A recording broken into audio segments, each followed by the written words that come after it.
Добрый день. 10 гадоў таму Беларусь запрасілі ў праграму «Усходняе партнерства». Што яна дала Беларусі і як скарысталіся праграмай іншыя чальцы партнерства? І ці ўступіць Беларусь калі-небудзь у еўразвяз? Гэта мы абмяркоўваем з калегамі, аглядальнікам Украінскай службы свабоды Ростиславом Хотиным і Юрыем Дракахрустам. Таксама ў сённяшняй праграме. Голас народу. Ці ўступіць Беларусь калі-небудзь у еўрапейскі звяз? Конечно, и даже без возражений. У нас есть другая дружба с Россией. Голосы экспертов. Что дало усходнее партнерство вашей краине? Членство в усходнем партнерстве ни к чему особенному не обязывает, что делает этот компромисс удобным для всех сторон. Голос свободы. По-беларуску з Вінцуком Вячоркам. Відеонарысы про нашу мову у дзяржаве і грамадстве. Слово дня – сальцісон. Як сальцісон па-расейску? 10 гадоў таму Беларусь афіцыйна запрасілі ўзяць удзел у праекце еўразвязу «Усходняе партнерства», скіраваным на паглыбленне адносінаў з краінамі ўсходняй Европы. Запрашэнне прывёз у Мінск тагачасны міністр замежных справаў Чэхіі Карл Шварценберг. Пазней, у траўні 2009 году, у Празе адбыўся устаноўчы сход гэтай ініцыятывы. Юра, ну вот у Беларусі і тады была рэпутацыя апошняй дыктатуры Европы. Чаму ўсё ж яе запрасілі? Ну так, гэта была для Европы пэўная рызыка, і сапраўды яны ведалі, з кім маюць справу ў Мінску, але былі некаторыя спадзевы, што ну, вот, само ўзаемадзеянне Беларусі з Еўропай, з еўразвязам як бы паспрыяе нейкім зрухам у дэмакратычны бок. Тым больш, што пэўныя морквачкі былі прапанаваныя ў межах гэтага ўзаемадзеяння. Акрамя таго, быў спадзеў, што вот гэтыя 6 краін, якім это было прапанавана, ну што больш, так бы мовіць, дэмакратычныя сярод іх будуць выхоўваць, што называецца, тых, хто горшая. І нарэшце, конечно, была такая стратэгічная таксама думка, што а як бы вот і Беларусь в тым ліку некім такім акуратным, асцярожным чынам, ну хаця бы крышачку вывесці з зоны расійскага ўплыву, ці прынамсі зменшыць гэты ўплыў, паказаць Беларусі, што ну ёсць акрамя шашы Мінск-Масква яшчэ розныя, так бы мовіць, шляхі. Ну, вот я думаю, что вот такие прыкладна былі разлікі. Ростислав, ну, вот, калі мы вяртаемся 10 гадоў таму, ці не было тады Украіны адчування, ну, што мала прапановваюць? І не тое, што Украіна насамрэч хоча, ну, і тым больш вось у кампаніі, ну, з такімі, так бы мовіць, маякамі дэмакраты, як Беларусь, Азербайджан, якіх яшчэ і выхоўваць, як бы, можа, прадугледжваецца. Я пам'ятаю реакцію 10 років тому в Україні на ініціативу Східного партнерства. І справді, ті, хто мислив тактично, думали справді, що Україні прив'язують якийсь якір до них, який тягне її назад на пострадянський простір, цей психологічний пострадянський простір, замість того, щоб Україна вже тоді після помаранчевої революції йшла в Європу, яка декларувала європейський вибір. Але хто мислив стратегічно, говорили так, що навпаки, це дуже важлива ініціатива Швеції і Польщі тоді була через те, що, по-перше, це якась формулюється концепція східної політики Європейського Союзу. Є вже чітка сформульована якась зовнішньополітична концепція. Другий момент – це буде прив'язана увага Брюсселя і цілого Європейського Союзу до східних партнерів. Також, не побоюсь цього слова, багато хто думав, що Україна якраз мала би, і це Юрій, до речі, згадав трошки, що Україна би мала і сама прийти до Європейського Союзу, і інших притягнути, як локомотивом бути. Не побоюсь цього слова, навіть бути якимось регіональним лідером. І тут якраз українського лідерства регіонального боятися не треба, тому що в Україні немає ні імперських амбіцій, немає ні концепції українського міра, там якогось там, як то є руський мір. Українізації не буде. Концепції, та, абсолютно кресів якихось там чи що. Тобто Україна абсолютно як регіональний лідер є абсолютно безпечна для своїх менших партнерів. От. І цим локомотивом могла бути в силу розміру, в силу географії лише Україна. Ні Молдова, ні Грузія не можуть бути локомотивом. Лише Україна потужна і географічно, і іншими параметрами може тягнути інших Європи. І це дуже важливо.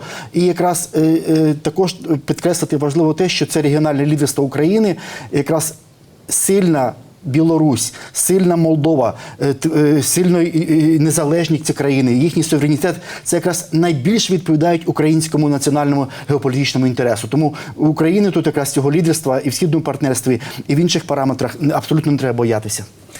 Ну от і хутчэй за ўсіх мэтаў усходняго партнерства, якія былі сфармуляваныя 10 гадоў таму, дасягнула Малдова. Пра тое, што было дасягнута, гаворыць аглядальнік Малдоўскай службы свабоды Раду Беня.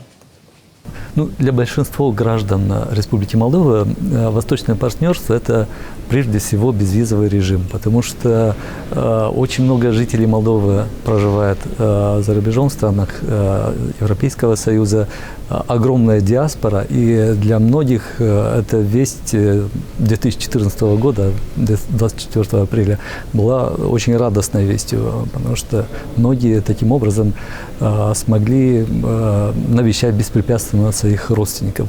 И, конечно же, экономически для Молдовы это была большая выгода. Ассоциация с Европейским Союзом и зона свободного экономического развития, потому что периодически Молдова сталкивается с различными эмбарго со стороны Российской Федерации. И те преференции, которые Молдова получила от Европейского Союза, были очень большим подспорьем в этом плане. Интересно отметить, что этими экономическими преференциями пользуется очень интенсивно пророссийское Приднестровье, Приднестровский регион Республики Молдова. Такая важная заўвага, калегі, што і прарасійскае Прыднестров'е карыстаецца перавагамі супрацоўніцтва з еўразвязам. Тое, што прапаноўваў развяз праз усходняе партнерства, бязвізавы рэжым і зону свабоднага гандлю, Беларусь, не скарыстала адрознна ад суседзяў. Але хаця б крыху ў гэтым кірунку яна прасунулася, Юра? Калі браць асноўныя мэты, прапановы усходняга партнерства, то я нагадаю, это зона вольнага гандлю і безвіз. Беларусь, калі браць менавіта гэтыя пазіцыі, не прасунулася ніяк.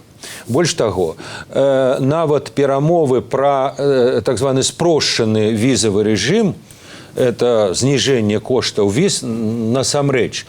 Тое, дарэчы, чаго дамаглася і Арменія, і нават не надта дэмакратычны Азербайджан, але яны в 2014 годзе гэта ўжо мелі. Беларусь толькі ў 2013 годзе пачала гэтыя перамовы, і яны працягваюцца 6 гадоў, і яны працягваюцца дагэтуль, яны не завершаны. Акрамя таго, у Беларусі няма з еўразвязам нават так званага рамачнага пагаднення о прынцыпах супрацоўніцтва. Это таксама вакол этого ідуць перамовы. Так што калі казаць пра нейкія рэальныя, як кажуць, інстытуцыйныя рэчы, то адказ нічога.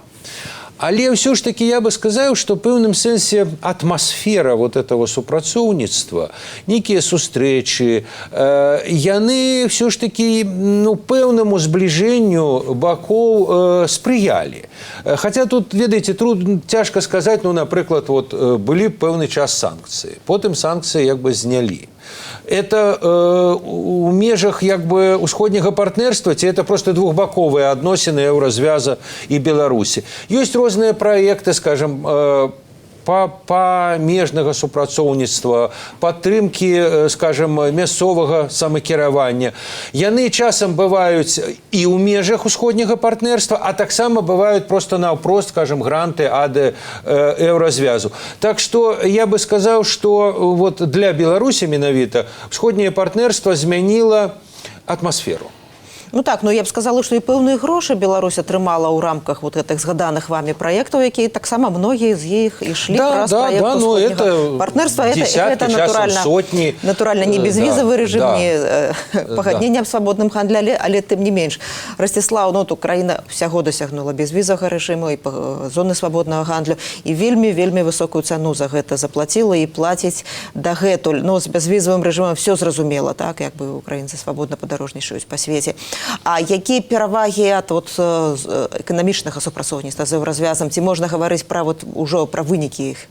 Дивіться, зона поглиблена і всеосяжна зона вільної торгівлі між Україною і Євросоюзом діє вже понад 3 роки. Вона запрацювала 1 січня 2016 року. Зараз вже Європейський Союз є найбільшим торгівельним партнером України. На нього припадає 43% зовнішнього товарообігу України. Тобто це колосальна цифра. До речі, що цікаво, в східному була колись Росія десь трошечки більше 10%. Але треба розуміти, що Росія – це багато ще енергетичних зав'язок, тобто старих цих. От, це треба розуміти. Тобто відбулася велика переорієнтація української економіки на Захід, на Європейський Союз.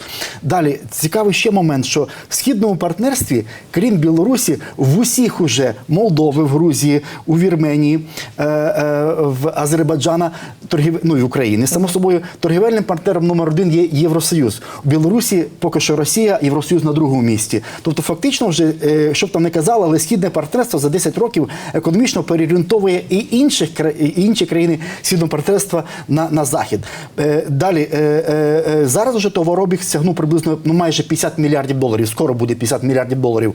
Україна є трошки невеличкий ще негативний баланс, але, наприклад, по послугам Україна вже має позитивний баланс з Євросоюзом. Але навіть не цифри головне. Головне те, що відбувається модернізація української економіки. Вищі стандарти Європейського Союзу, санітарні, екологічні, в плані якості, вони змушують українських виробників, приватних, інших виробників, модернізувати своє виробництво, покращувати якість. Тобто, фактично відбувається модернізація української економіки через те, що високі вимоги з боку Європейського Союзу. Хочеш продавати в Європу, маєш підвищити якість. До речі, тут несподіваний такий момент, що Європа, якщо ти вже зможеш торгувати з Європою, з Європейським Союзом, тоді тобі не страшно торгувати із Азією, з Близьким Сходом, Африкою і Америками. Це, наприклад, відбулося з таким продуктом, як вершкове масло. Україна змусила через те, що були квоти і через те, що Європейський Союз відкрив ринок для українського вершкового масла, змусила поліпшити якість молочної продукції. Це Білорусі дуже важливо через те, що Білорусі я скажу, Ростислав, що у Білорусі так само, коли уважливо поглядіти на лічби, часом вони важні так само, то якраз от стануче сальдо гандлю якраз з Єврозв'язом, а адмовне сальдо гандлю з Росією. Так, давайте ми ще... І через те, що Україна підвищила якість свого вершкового масла через Європейський Союз, вона стала тепер вийшла в топ-5 експортерів цього продукту в цілому світі. Тобто, ви розумієте, що відбулося? Євросоюз підвищив якість, відкрив ринки, змусила Україна підвищити якість, і відкривається тоді цілий світ і Європейський Союз. Так що відбулася велика переорієнтація української економіки на Європу, на Захід. Це дуже важливо. От Беларусь не самотная у сціплых выніках супрацоўніцтва з Єврозв'язом у рамках усходнього партнерства. Давайте послухаем директора Азербайджанской службы свободы. Как и с другими программами, связанными с Европой, были много надежд, разложены на программу Восточного партнерства, но за прошедшие 10 лет, увы, то же самое произошло, что в Азербайджане ожидали с Евросоюза или до этого уже от Европарламента и других программ, которые Евросоюз имел до этого с Азербайджаном, ТАСИС, Трасека. Азербайджанские власти имели свои ожидания от Восточного партнерства. Это было в основном энергетическое сотрудничество, ТАП, ТАНАП. Можно сказать, что в этом плане они добились сотрудничества с Европой, и европейцы тоже достали, что они хотели. Но в плане реформ гражданства общества или прав человека, увы, за последние 10 лет в Азербайджане ситуация еще больше ухудшилась, и надежды на то, что азербайджанские власти, дабы быть с Европой, будут делать некоторые реформы, тоже не оправдались. В Азербайджане не очень-то много надежд на членство Евросоюза или даже, обычно говоря, учитывая то, что Москва на севере и имеет прямые границы с Азербайджаном, Россия, и азербайджанские власти, начиная от Гейдара Алиева, не очень-то открыто стремляются в Евросоюз и пытаются держать как бы политику баланса между Западом и Россией. Ну, давайте з Праги перенесемся на Менскія вулицы. Ці уступіць Беларусь калі-небудзь у Еврозв'яз? З таким питанням наші кореспонденти звернулися до Мінакоў. В будущем, возможно, да. Что для гэтага павінна здарыцца? Ну, это сложно сказать, конечно. Сейчас много всего происходит, и, возможно, когда-нибудь Беларусь сможет вступить. Итак, мы находимся во многих всемирных ассоциациях, то, я считаю, следующей ступенью Беларуси, развития ее дальнейшего, это будет вступление в Европейский Союз. Это, конечно, и даже без возражений. Со временем может быть, но покуда у нас есть другая дружба с Россией. А поэтому вот так вот кажется. Вот. Ну, может быть, мы уже почти готовы. Нет, А чому? нам и так хорошо. Може, там буде ще лепше? Нет. Я не думаю, что это так уж и важно для Беларуси. Нам важно жить на своей земле и с теми, кто с нами по-хорошему относится. А Европейский Союз или не Европейский, я не вижу, что это является такой самоцелью для нас. Думаю, що уступить. Ну, не зараз. А коли? Як довго? Колькі покоління повинно змінитися? На русский перейду.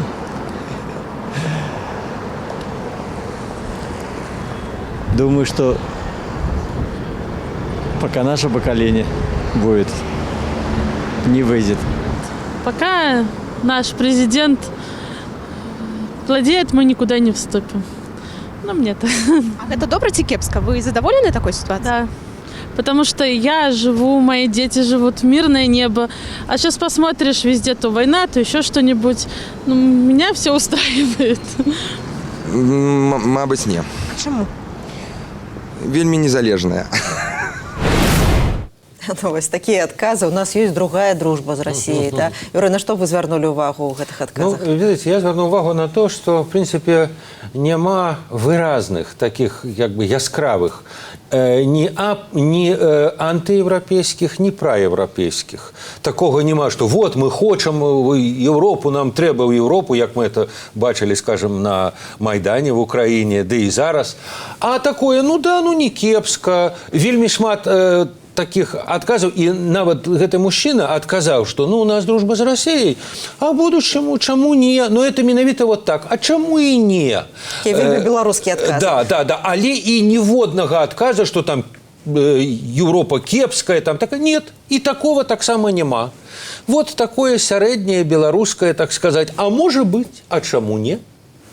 Ростислав, недавно Верховная Рада Украины приняла змены ў Конституцию геополитичными мэтами, задачами Украины. Теперь з'является уступление у НАТО и Европейский звяз. Теперь выборчая кампания, вот литерально апошнія тыдні адбываюцца перад ёй. Ці все кандидаты подзяляюць гэтыя геополітичні стратегічні мети? Ну, не всі кандидати поділяють цю стратегічну мету, але ті, що не поділяють кандидати, то вони в маргінесі фактично. Вони не мають жодних шансів прийти до влади. А якби навіть якесь таке от уявити, що хтось там прийшов, чи з прихованим якимось порядком денним, чи що, його просто змили б. Просто вже не тільки українська влада зробила вибір, там, чи українська правлячий клас, еліта зробила вибір в бік Європи і Заходу. Просто це вибір зроблений на Майдані, на Євромайдані українським народом. І є вже запобіжники в суспільстві, і активісти, і громадянське суспільство велике, і волонтери, тобто і добровольці. Тобто є цілі просто верства населення, які не дадуть, просто зметуть будь-кого, хто захоче розвернути український геополітичний корабель з заходу на схід. Це все нереально. Тому цей вибір вже є безповоротнім, закріпленим офіційно в Конституції, і Україна свій зробила чіткий вибір, і вже іншого варіанту бути не може. Вот яшчэ адзін досвед свайго шляху ў межах усходняга партнерства – это Армэнія. Яе траекторыя выбар – гэта не малдоўскі, не украінскі, але і не беларускі, не азербайджанскі. Які менавіта, распавядае дырэктар армянскай службы свабоды Граер Тамразян. В 2017 году Армения подписала с Евросоюзом соглашение о всеобъемлющем и расширенном партнерстве. Как вы знаете, Евросоюз очень долго вел переговоры с Арменией, надеясь, что Армения подпишет соглашение о свободной экономической зоне с Евросоюзом и станет не только экономическим, но и политическим партнером. Но этого не случилось. Россия в последний момент вызвал на ковер Сержа Саркисяна, бывшего президента страны, переубедила армянского лидера. Это случилось в 2013 году. Все думали, что дело сделано. Армения вслед за Грузией подпишет ассоциативный договор с Евросоюзом, но произошел внешнеполитический переворот, и Серж Саркисян подписал договор с таможенным союзом.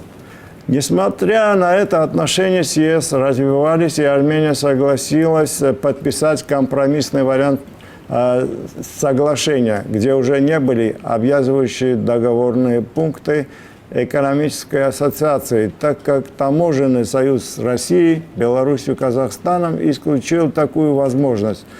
Но, что интересно, новое соглашение сохранило за собой очень важный инструмент воздействия на властей. Экономическая помощь, финансирование программ разных сфер было только возможным в случае прогресса в реформах политических институтов, расширения свобод для гражданского общества. Именно взаимозависимость экономической помощи с реформированием демократического общества, расширение свобод и прав человека по принципу «более за более» создало такую возможность. Ну, і знову питання до України, регіонального лідера, так, Ростислав, як ви кажете. Ці ёсць у Еўразвяза для України план «Усходняе партнерство» плюс прэміум ці што яшчэ? От калі эту праграму як такую школу разглядаць, то па гэтай метафоры на выдатна скончыла Украіну. Ці далей які універсітэт прапановваецца? Ну, а можа просто наўпроставы шлях, на што Україна зарыентавана, да сяброўства ў Еўразвязе? Дивіться, угода про асоціацію є, зона вільної торгівлі є, безвіз є. Далі зараз відбувається цікавий процес транспортної інтеграції України з Європейським Союзом. Фактично лоукости, авіаційний транспорт, автомобільний транспорт, автостради будуються і з Польщі, і Словаччини. Незабаром можна буде за кілька годин вже з цілого правобережжя України до Євросоюзу доїхати. Зранку виїхав, вже той самий день приїхав. Далі залізничний транспорт. Зараз більше людей їздить до Європейського Союзу, ніж до Росії. Це вперше з 19 століття, коли залізничні дороги були збудовані на території України. Тобто це те, що відбувається зараз. Наступний етап – це може бути скасування плати за роумінг з Європейським Союзом. Це, до речі, стосується для всіх країн Східного партнерства. Якраз міністри закордонних справ Швеції, Польщі і Чехії закликали недавно ці країни Східного партнерства узгодити тарифи. І тоді Європейський Союз може скасувати роумінг. Можна буде дзвонити, їздити в Європейський Союз, взагалі не платити за дату мобільну і дзвінки. Далі наступне. Україна хоче інтегруватися в цифровий, митний і енергетичний союз. І також говорить про те, щоб в Шенгенську зону вступити ще. Це все до членства в Європейському Союзі. Це ще вельми амбітні плани. Тобто, і що відбудеться тоді? Це дуже важливо, тому що відбувається інтеграція частинами.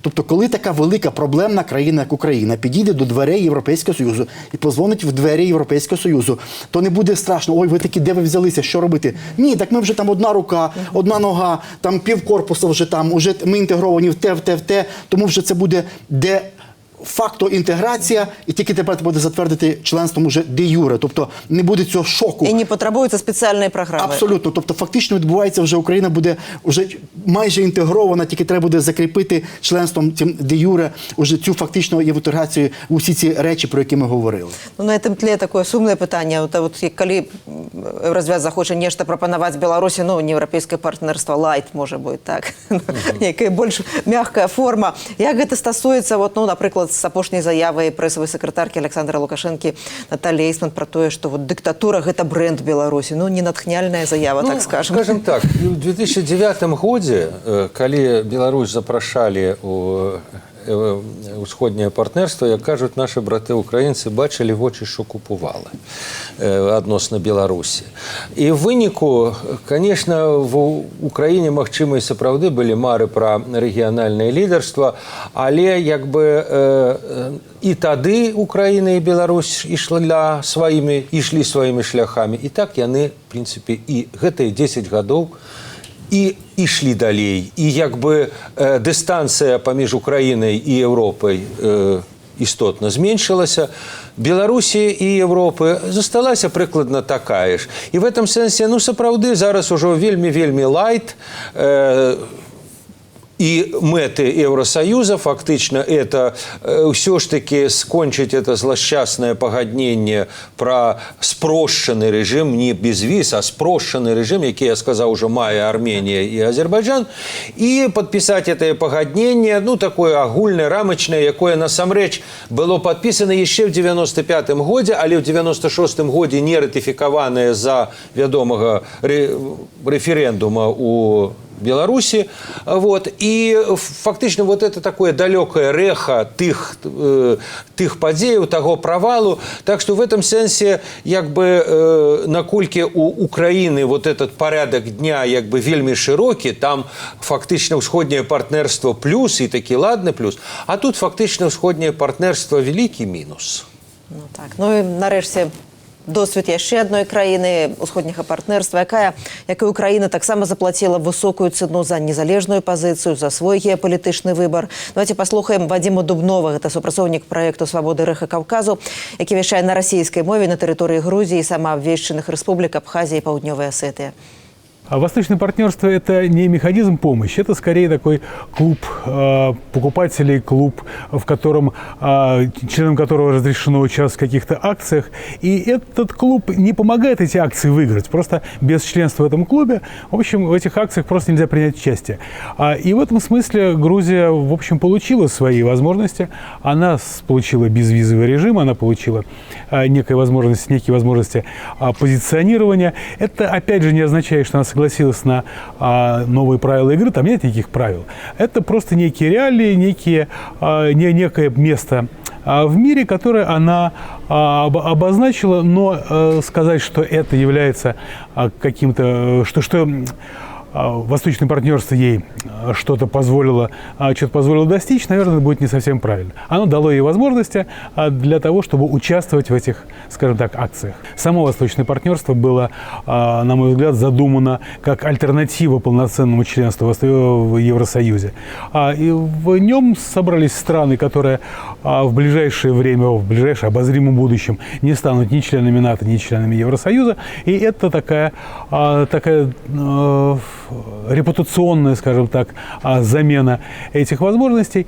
И это освобождает все эти страны, в том числе и Грузию, от того, чтобы слишком уж напрягаться по благоустройству и правильной организации внутренней жизни, потому что членами Восточного партнерства является, там, скажем, та же самая Молдавия, которая оспаривает статус одной из самых коррумпированных стран Европы, Азербайджан, который, в общем, постоянно навлекает на себя подозрения в нарушении прав человека и так далее, и так далее. Вот, поэтому, в общем, их членство в Восточном партнерстве ни к чему особенному не обязывает, что делает этот компромисс удобным для всех сторон.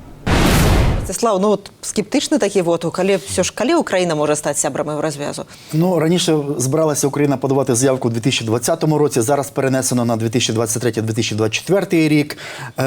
Якщо мислити ширше, то проблема в тому, що в Україні і багато треба всередині зробити, а також Балкани пропустити спочатку, а потім вже собою зайнятися, бо велика країна проблемна, як я вже казав.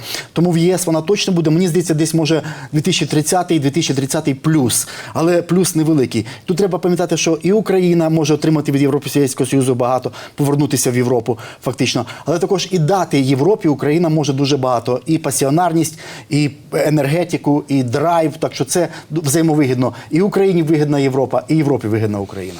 Ну і Юра, ну Білорусь коли-небудь може стати сябром Єврозв'язу? Який ваш прогноз? Я думаю, що все ж таки може, все ж таки і міркую навіть і стане. Тому що білоруси все ж таки європейці.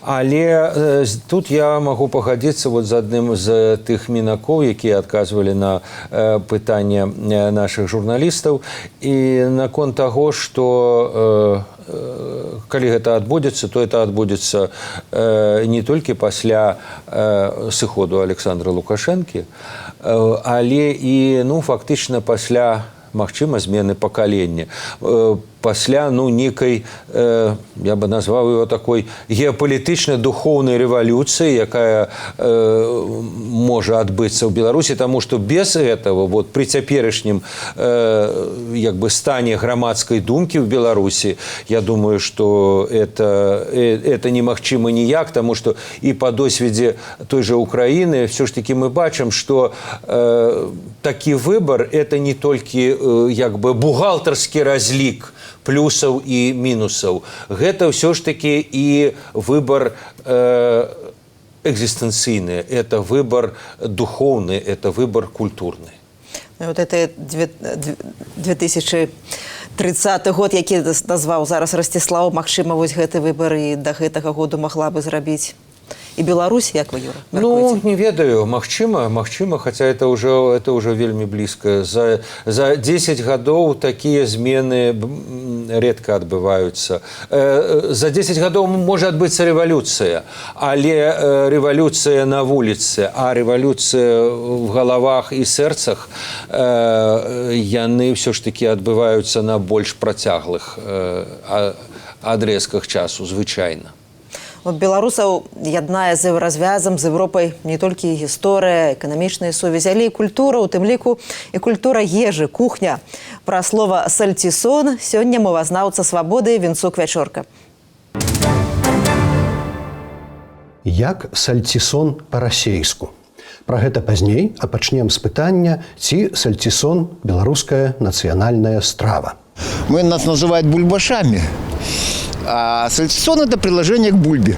Ну, беларуская ж кухня национальная. А ці ведаюць нашыя рэспандэнты, з чаго ён? Со всех внутренностей, со свинины, из говядины делают. Печень легкая, сердце. Ну, раньше снимали с головы шкур, специи добавляют. Всего туда можно добавить. Календра. Календра – гэта прыправа, тое, што па-расейску коріандр. Печень.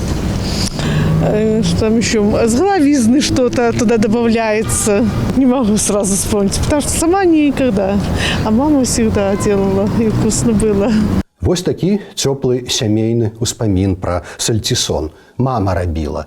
А гэтая дзяўчына да драбніцаў захавала ў памяці тое, як яго рабіла бабуля. Рубится квадратными кусочками, запихивается в такую кишкообразную, наверное, в кишку, да, или в желудок, тот же самый, я, честно говоря, не помню, бабушка делала. Вот. Потом под пресс и вкусно кушается. Беларускае слово «сальцісон» з паходжання, хутчэй за ўсё, італьянскае, ад «сальсічоне», а можа быць і ад французскага «сосісон». Але яно ўжываецца ў нашых гаворках, ёсць варыянты «салтысон», «сальсасон». Сама страва вельмі даўняя, традыцыйная, мае яшчэ адзін назоў вантрабянка ад вантробаў, унутранасцяў. На Палессі можна сустрэць словы кічук, трыбух, юц, але беларуская літаратурная мова мае адно стандартнае асноўнае слово сальцісон. І нашае традыцыйнае пытанне вулічным рэспандэнтам. А як вы думаеце, як гэта слово па-расейску будзе вучыцца? Не ведаю, мне гэта не цікавіць. Адказ цалкам натуральны для чалавека, які не жыве ў расейскай моўнай прасторы. Ну а іншыя, двумоўныя ці пераважна расейскамоўныя, што скажуць? Не ведаю. По-российски? О, не. Мы знаем сальцісон да сальцісон, и все. Па-першае, у мове нават расейскамоўных беларусаў слова «сальцісон» натуральна жыве. Па-другое, менавіта такой традыцыйнай стравы расейская кухня не ведала. В России даже не имеют наши белорусские блины печь. Картофляные, да, с бульбы. Я вот ездила, знакомым, с шавельем сварила. Говорит, ой, мы не любим. А я сварила, с удовольствием съели. Дякую вам за адказ. Лянівая яна. Ну, гэта, вядома ж, добры жарт пра суседскую кулінарную філазофію. Тыя ж самыя французы нязлосна кпяць з кулінарных здольнасцяў суседзяў ангельцаў. Зрэшты, беларусы шчодрыя. Трэба прыглашаць нашых братоў к нам, спрабаваць гэтую цудоўную страву. Заўвага, па-беларуску страву не спрабуем, а каштуем. Пра сальцісон як далікатэс для расейскай імператарскай сям'і яшчэ Адам Міцкевіч пісаў. Зноў надпіс «Італьянец Джока». Ён рабіў для царскіх фрэйлін сальцісоны. Адчыніць тут дзявочы пансіён. Верш «Петербург», пераклад Кастуся Цвіркі. Тады, як бачым, расейскія цары яшчэ не накладалі санкцыяў на заходнія прадукты, у тым ліку на еўрапейскі, ён жа беларускі сальцісон. Геапалітычны выбар – гэта не толькі разлік перавагаў і стратаў, не толькі падлік цаны, але і блізкасць, усведамлення, што для нас сваё. Усведамлення, што нягледзячы на все крутыя павароты, мы еўрапейцы. І не толькі геаграфічна. Такі кантэкст тых падзеяў, пра якія мы разам з Расціславам Хоціным, Юрыем Дракахрустам думалі, спрачаліся, шукалі адказы разам.